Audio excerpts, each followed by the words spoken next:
Hi hello నమస్తే welcome to our channel. నేను మీ సరిత. ప్రస్తుతంతో పాటు జనసేన అధికార ప్రతినిధి శ్రీనివాస్ గారు ఉన్నారు. వారితో మాట్లాడదాం. నమస్తే సార్. నమస్తే అమ్మ. రైట్ సార్, ఈరోజు రాజమండ్రిలో అఖండ గోదావరి ప్రాజెక్ట్ శంకుస్థాపన చేశారు మన జనసేన పార్టీ అధినేత పవన్ కళ్యాణ్ గారు. మరి దానికి ఎవరు వచ్చారు, ఏంటి, దాని గురించి మీ మాటల్లో? అది అఖండ గోదావరి ప్రాజెక్ట్ అన్నమ్మ కేంద్ర ప్రభుత్వ సహకారంతో కేంద్ర ప్రభుత్వం భారతదేశంలో కొన్ని ప్రాంతాలను డెవలప్ చేయాలి, టూరిజం డెవలప్ చేయాలంటే ఉద్దేశంతో ఏర్పరచుకున్న దాంట్లో మన గోదావరి ప్రాజెక్ట్ ఒకటి, అఖండ గోదావరి ప్రాజెక్టు. ఓకే, దాదాపు 94 కోట్లు పైచిలకు పెట్టి దానికి ఇన్వెస్ట్మెంట్. దానికి ఉప ముఖ్యమంత్రి గారు పవన్ కళ్యాణ్ గారితో పాటు కేంద్ర మంత్రి షెకావత్ గారు కూడా రావడం జరిగింది. అంటే ఇది ఒక ప్రతిష్టాత్మకంగా ఆంధ్రప్రదేశ్ ప్రభుత్వం ఎందుకు తీసుకుందంటే టూరిజం డెవలప్మెంట్ చేయాలి. ఓకే, మన భారతదేశంలో దాదాపు మన జీడిపిలో, భారతదేశ జీడిపిలో ఒక 7% ఆదాయం జీడిపి మన టూరిజం మీద వస్తుంది. అంటే ఏడాదికి ఇంచుమించు 20 లక్షల కోట్ల రూపాయలు కేవలం టూరిజం మీద వస్తుంది. ఇప్పుడు కాశ్మీర్లో మన దుర్ఘటన జరిగింది, అంతా టూరిస్టుల మీద జరిగిందే కదంటే. మన టూరిస్ట్ ప్లేస్లు మన ఇండియాలో అనేకమైన అద్భుతమైన ప్రదేశాలు ఉన్నాయి.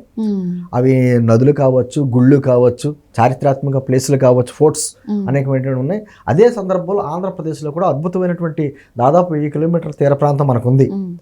చక్కటి నదులు ఉన్నాయి, ఎన్నో చారిత్రాత్మక కట్టడాలు ఉన్నాయి, పులికాటి సరస్సు లాంటివి ఉన్నాయి, కొల్లేటి సరస్సు లాంటివి ఉన్నాయి, అరకు లాంటి ప్రదేశాలు ఉన్నాయి. అంటే అద్భుతమైనటువంటి ప్లేసులు మనకు ఉన్నాయి, అన్నీ ఉన్నాయి. కానీ వాటిని డెవలప్మెంట్ మీద, వాటి మీద దృష్టి గత ప్రభుత్వాలు ఎక్కడ దృష్టి పెట్టాల. ఎందుకంటే దృష్టి పెట్టుంటే మన రాష్ట్రానికి ఏదో రకంగా ఆదాయం వస్తుంది. ఒక టూరిజం ఒక ప్లేస్ డెవలప్ చేసామంటే అక్కడ హోటల్స్ అని, తర్వాత బయట నుంచి అనేక మంది వస్తూ ఉంటారు, విహారయాత్రలకు వస్తూ ఉంటారు, వాళ్ళ తరపున అనేక మంది ఆదాయం రాష్ట్రానికి వస్తూ ఉంటుంది. ఇప్పుడు ఈ ప్రాజెక్టు ద్వారా ఏమైందంటే అక్కడ హ్యావ్లాక్ వంతెన, ఎప్పుడు అతి పురాతనమైన హ్యావ్లాక్ వంతెన ఉంది, రోడ్ కమ్ రైల్వే బ్రిడ్జ్ ఉంది.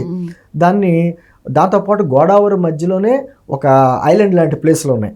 అవన్నీ డెవలప్ చేసి ఆ హ్యావ్లాక్ వంతెన నుంచి ఆ ఐలాండ్లోకి వెళ్ళేలాగా అక్కడేమో ధ్యాన కేంద్రం, అంటే ధ్యానం చేసుకోవడానికి ఒక ప్లేసు, అదేవిధంగా ఒక హోటల్స్ అని రకరకాలైనటువంటి టూరిజం డెవలప్ చేయడానికి ఒక అద్భుతమైనటువంటి కార్యక్రమం ఈరోజు ఆంధ్రప్రదేశ్ ప్రభుత్వం కేంద్ర ప్రభుత్వ సహకారంతో మొదలుపెట్టింది.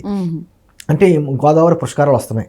గోదావరి పుష్కరాలు అంటే మనకు తెలియదే ఉంది, దక్షిణ కాశీ అంట మన గోదావరిని, అనే కొన్ని లక్షలాది మంది అక్కడికి వస్తూ ఉంటారు. దాని తగ్గట్టుగానే పుష్కర ఘాట్లన్నీ మళ్ళీ డెవలప్ చేయడం.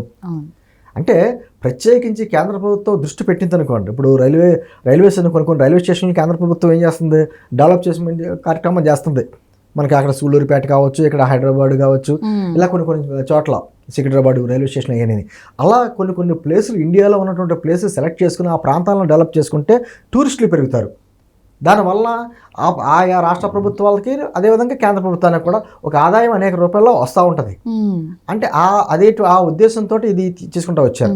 సరే, రాజమండ్రి అంటే మనకి గోదావరి జిల్లాలు అంటే కోనసీమ అంటే ఎంత పచ్చగా ఉంటుందో చాలా మంది అంటారు. పైనుంచి ఒకప్పుడు కొంతమంది హెలికాప్టర్లో వెళ్తుంటే ఆ కింద కోనసీమ అందాలు చూసి ఇక్కడ సెటిల్ అయిపోవాలి అనేటువంటి అద్భుతమైనటువంటి ప్లేస్లు ఉన్నాయి. అటువంటి ప్లేస్ని మనం చేతులారా మనం నిరుపయోగంగా వచ్చేస్తున్నాం. ఇప్పుడు రాజమండ్రి బ్రిడ్జ్ ఎటువంటి బ్రిడ్జ్ అండి అది? ఈ రోజు బ్రిడ్జ్ అంతా నాశనం అయిపోయింది, గుంతలు కూడా పొడ్చల, ఆ ప్రయాణానికి చాలా ఇబ్బందులుగా ఉంది.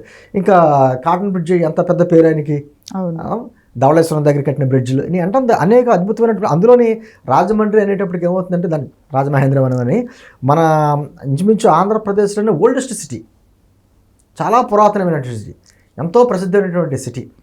అంటే అటువంటి సిటీస్ని, అటువంటి ప్లేస్ని ఇన్నాళ్ళు మనం నిర్లక్ష్యంగా వదిలేసాం. దాన్ని ఇప్పుడు ఈరోజు అవకాశంగా తీసుకోవాలి.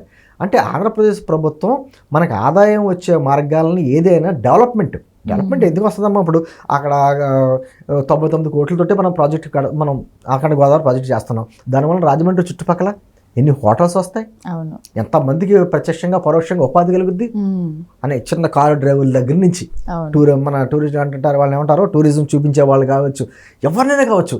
నేంటుంది ఏదైనా ఒక ప్రాజెక్ట్ కడితే ప్రత్యక్షంగానో పరోక్షంగానో కొన్ని వేలాది మందికి ఉపాధి కలిపేటువంటి అవకాశాలు ఉంటాయి. అందుకని ప్రతి రాష్ట్రం కూడా, కేరళ చూడండి ఎంత టూరిజం డెవలప్ చేసుకుంటూ ఉంటుంది. తమిళనాడు గవర్నమెంట్ కొంచెం యాంటీగా ఉన్న వాళ్ళ భావజాలం, అక్కడ టెంపుల్స్ డెవలప్మెంట్ ఎంత అందంగా చేసుకుంటుంది. రామేశ్వరం కావచ్చు, ఆ మధురై కావచ్చు, ఇన్ని ఎంత అందంగా చేసుకుంటూ ఉంటారా. అంటే కన్యాకుమారి టెంపుల్స్ కానీ, అంటే వాళ్ళ సంస్కృతి సాంప్రదాయాలని కాపాడుకుంటానే డెవలప్మెంట్ ఏ విధంగా చేసుకోవాలనే దాని మీద దృష్టి పెడుతున్నాయి. ఈరోజు అదే జరుగుతుంది. మనకు అద్భుతమైనటువంటి రాష్ట్రంలో అనేక వనరులు ఉన్నాయి, కానీ వాటిని సద్వినియోగం చేసుకోవాలి. ఇప్పుడు తిరుమల ఎంత డెవలప్ చేసుకుంటున్నాం, మనకి అద్భుతమైన దేవాలయాలు ఉన్నాయి. సింహాచలం కావచ్చు, విజయవాడ కనకదుర్గ టెంపుల్ కావచ్చు, అంతర్వేది టెంపుల్, అంటే అన్నీ ఉన్నాయి. కానీ వాటిని సద్వినియోగం చేసుకునేటువంటి మనస్తత్వం, ఆ అవకాశం ఎవరికి వస్తుందో వాళ్ళు చేసుకుంటారు. ఈరోజు ఆ మనస్తత్వం ఉంది, ఖచ్చితంగా డెవలప్ చేసి రాష్ట్ర ఆదాయం పెంచాలనే ఉద్దేశంతో ఉంది. కాబట్టి దాన్ని పవన్ కళ్యాణ్ గారు కూడా చాలా ప్రతిష్టాత్మకంగా తీసుకున్నారు. కేంద్రం నుంచి ఆ ఫండ్స్ రప్పించడానికి, కేంద్ర మంత్రి గారిని రప్పించడానికి తన చేతితో ఆయనే ప్రాజెక్ట్ ఓపెన్ చేసేలాగా, అంటే ప్రత్యేకమైనటువంటి దృష్టి పెట్టారు. కాబట్టి ఖచ్చితంగా అఖండ గోదావరి ప్రాజెక్ట్ అన్నది ఒక ఆంధ్రప్రదేశ్కు ఒక మణిహారకంగా మారబోతుంది, ఆదాయం పెంచేగా మారబోతుంది, అనేక మంది టూరిస్టులని ఆకర్షించే ప్రాంతంగా మారబోతుంది. Right, thank you sir, thank you so much.